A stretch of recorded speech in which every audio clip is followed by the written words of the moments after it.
I'm Jeff Trombetta, professor and executive chef of the University of New Haven's Hospitality and Tourism program. And we are going to cook a really juicy chicken breast today. People have trouble with that, and today I'm going to show you how. We're going to marinate it a little bit. I think that's important. So I have some fresh herbs here. And what's important with the herbs is that you keep them damp, keep them moist. So I have a little white towel on them. These are already washed. Okay, so I have parsley, I had sage, and I have basil. And before I chop these herbs, I'm going to steel the knife. I think it's very important that you keep your knives tuned. You start at the heel of the knife, the tip of the steel, and you come down and finish at the base of the steel with the tip of the knife. And you go over, under. So with a perfectly sharpened knife and chopping through these herbs, I'm not squishing them. I'm not squeezing out the volatile oils. Now I'm just kind of doing a rough chop. Always clean your station. Just keep a nice sanitary, clean station. I unveiled my chicken breast. Beautiful, fresh, kept them moist with a damp towel. And now I'm going to start to marinate. Salt, okay. Now this is kosher salt. A note on kosher salt is that it's a larger crystal. And so when it dissolves, it's not as concentrated, and it dissolves under cold liquids and dissolves very easily. And we have a little bit of white pepper. I like to use white pepper because it's not as apparent or visible.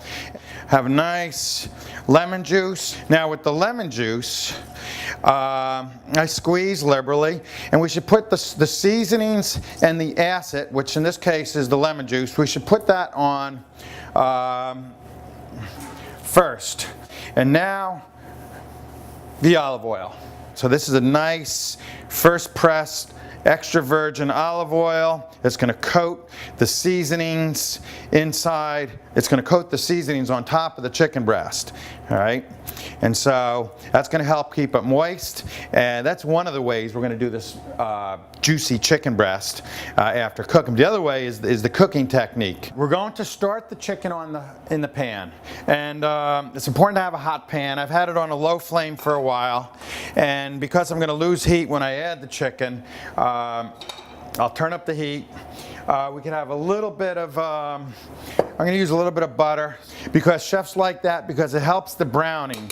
We're going to kind of seal the chicken a little bit. We don't want to dry it out. And because the pan's hot already and I cranked it up, this butter should brown soon. So I want the brown to achieve the brown color. After the butter browns, then you don't want it to burn. It'll burn very quick. Take my chicken breast, and I like to put the nice side down and only flip it one time. The nice side is the side that the skin was removed from. If you start flipping it too much, it gets a little ugly. Notice how when I lay the chicken down, I don't just throw it in because I'll splash and make a mess, but I lay it away from me. So if there's any splashing, I don't burn myself. All this marinade I'm going to kind of put on there. This is what you would do if you're doing outside grilling. I'm going to finish these under the broiler. The broiler is a great tool, underutilized. It's a little quicker heating. I could do this on the pan the whole way and control the heat, but since I have a marinade and a lot of stuff will kind of burn, I'll just choose to do it under the broiler. You can see the butter's browning there. I want to make sure it's got good color before I flip it. I'm going to check the side for brown. I don't want it too brown. I want a little color. Check to see if it's got color. Just kind of pick it up. It's fine. Flip it over. Put it right under the broiler. If you notice, I use pans, saute pans, that even though they have a handle, I put them in the oven. That's what chefs do. We have pans that go in the oven or on top of the range. And I'm cooking by listening. I'm listening to it sizzle in there. All right, so that's my timer. When it smells great, it's done. So they're not quite done, and I can tell by the feel. We certainly know what chicken feels like when it's raw, and especially the sides. This one is very close.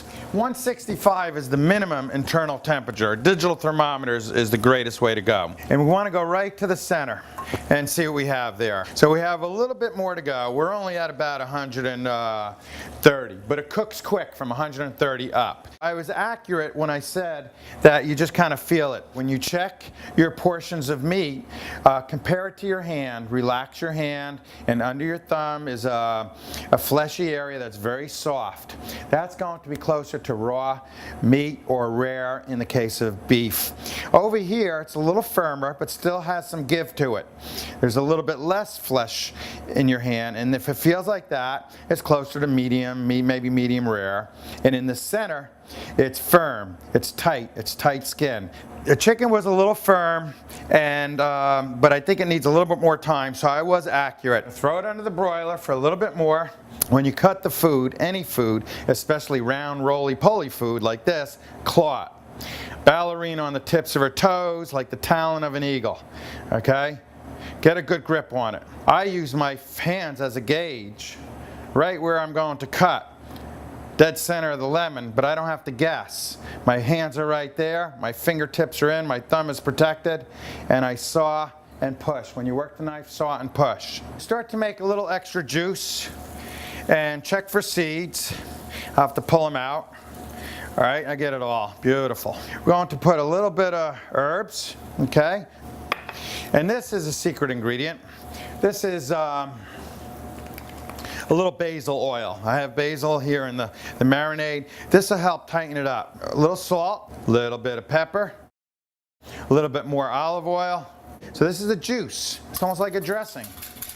It's kind of emulsified and held together with the basil oil. And I'm going to put some on the plate. When you slice the chicken breast, my knife is tuned up. It's a saw push on a bias, just like that.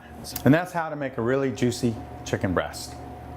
I'm Jeff Trombetta, University of New Haven, Connecticut, for the Hospitality and Tourism Program.